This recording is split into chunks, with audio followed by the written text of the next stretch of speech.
जय श्री राधे भक्तों, आज हम आपके लिए यहाँ पर लेकर आए हैं श्री शिव गीता का अध्याय 5। भक्तों, अध्याय 4 तक का श्रवण हम कर चुके थे और आप में से जिन लोगों ने श्रवण नहीं किया, लिंक डिस्क्रिप्शन में दी गई है, वहाँ पर जाकर आप सुन सकते हैं। तो चलिए शुरू करते हैं अध्याय 5। श्री सूत जी बोले, इसके उपरांत उस स्थान में एक सुवर्ण का बड़ा रथ प्रादुर्भूत हुआ, जिसकी अनेक रत्नों की कांति से सब दिशाएं चित्र विचित्र हो गई थीं।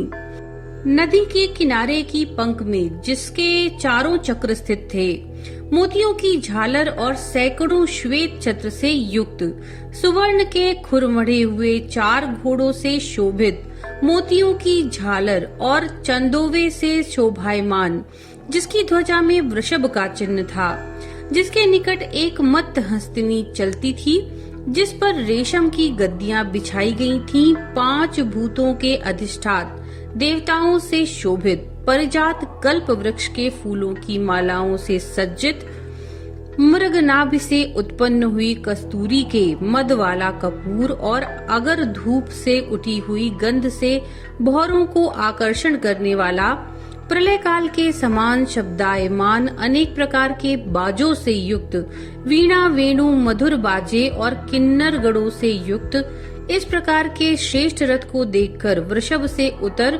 शिवजी पार्वती जी सहित वस्त्र की शैया वाले उस रथ के स्थान में प्रविष्टित हुए। उसमें देवांगना श्वेत चमर चलाने से शिवजी को प्रसन्न करने लगी। शब्दायमान कंकड़ों की ध्वनि और निर्मल मंजीरी के शब्द, वीणा वेणु के गीत से मानो त्रिलोक पूर्ण हो गया। तोते के वाक्य की मधुरता और श्वेत कबूतरों के शब्द से जगत शब्दायमान हो गया। प्रसन्नता से अपने फण उठाए हुए शिवजी के भूषण रूप शरीर में लिपटे सर्पों को देखकर करोड़ों मयूर प्रसन्न हो अपने चंद्र का दिखाते हुए नृत्य करने लगे। तब शिवजी प्रणाम करते हुए राम जी को उठाकर प्रसन्न मन से दिव्य रथ में ले आए और अपने दिव्य कमंडल के जल से सावधान हो आचमन कर रामचंद्र जी को आचमन कराया और अपने पास बैठाया। इसके उपरांत रामचंद्र जी को दिव्य धनुष, अक्षय तरकस और महापाशुपतास्त्र प्रदान किया और रामचंद्र जी से बोले, हे राम, ये मेरा उग्र अस्त्र जगत का नाश करने वाला है। इस कारण सामान्य युद्ध में इसका प्रयोग नहीं करना। इसका निवारण करने वाला त्रिलोकी में दूसरा नहीं है। इस कारण हे राम, प्राण संकट उपस्थित होने पर इसका प्रयोग करना उचित है। दूसरे समय में इसका प्रयोग करने से जगत का नाश हो जाता है। फिर शिवजी देवताओं में श्रेष्ठ लोकपालों को बुला प्रसन्न मन से बोले, रामचंद्र जी को सब कोई अपने अपने अस्त्र प्रदान करो। ये रामचंद्र जी उन अस्त्रों से रावण को मारेंगे, कारण कि मैंने उसे वर दिया है कि तुम देवताओं से नहीं मरोगे। इस कारण तुम सब युद्ध में भयंकर कर्म करने वाले वानरों का शरीर धारण करके इनकी सहायता करो, इससे तुम सुखी रहोगे। शिव जी की आज्ञा को शिरोधार्य करके सभी देवताओं ने हाथ जोड़कर शंकर जी के चरणों में प्रणाम करके अपने अपने अस्त्र दिए।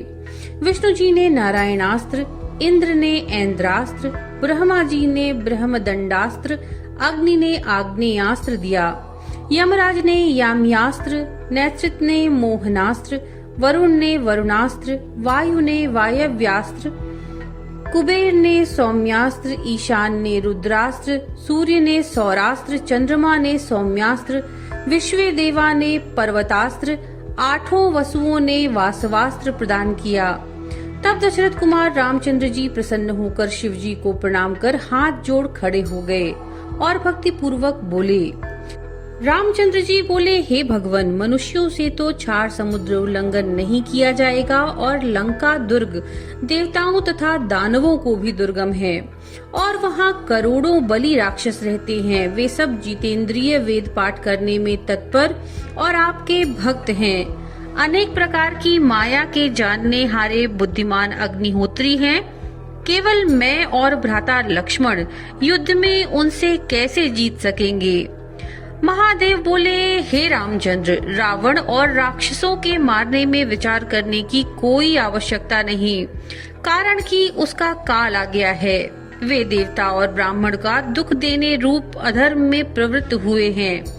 हे सुव्रत, इस कारण उनकी आयु और लक्ष्मी का भी क्षय हो गया है। उसने राजस्त्री जानकी जी की अवमानना की है, इस कारण तुम उसे सहज में मार सकोगे, कारण कि वह इस समय मद्यपान में आसक्त रहता है। अधर्म में प्रीति करने वाला शत्रु भाग्य से ही प्राप्त होता है। जिसने वेद शास्त्र पढ़ा हो और सदा धर्म में प्रीति करता हो, वह विनाश काल आने पर धर्म को त्याग कर देता है। जो पापी सदा देवता, ब्राह्मण और ऋषियों को दुख देता है, उसका नाश स्वयं हो जाता है। हे राम, किष्किंधा नामक नगर में देवताओं के अंश से बहुत से महाबली और दुर्जय वानर उत्पन्न हुए हैं। वे सब तुम्हारी सहायता करेंगे। उनके द्वारा तुम सागर पर सेतु बंधवाना। अनेक पर्वत पर लाकर वे वानर पुल बांधेंगे, उस पर सब वानर उतर जाएंगे। इस प्रकार रावण को उसके साथियों सहित मारकर वहां से अपनी प्रिया को ले आओ। जहाँ संग्राम में शस्त्र से ही जय प्राप्त होने की संभावना हो, वहाँ अस्त्रों का प्रयोग न करना, और जिनके पास अस्त्र नहीं है अथवा थोड़े अस्त्र हैं तथा जो भाग रहे हैं, ऐसे पुरुषों के ऊपर दिव्यास्त्र का प्रयोग करने वाला स्वयं नष्ट हो जाता है। बहुत कहने की क्या आवश्यकता। ये संसार जो मेरा उत्पन्न किया हुआ है, मैं ही इसका पालन और संहार करता हूँ। मैं ही एक जगत की मृत्यु का भी मृत्यु स्वरूप हूँ। हे राजन, मैं ही इस चराचर जगत का भक्षण करने वाला हूँ। वे युद्ध दुर्मद सब राक्षस तो मेरे मुख में प्राप्त हो चुके हैं। तुम निमित्त मात्र होकर संग्राम में कीर्ति पाओ। तो भक्तों, ये थी अध्याय 5 की कथा श्री शिव गीता से। नमो नारायण।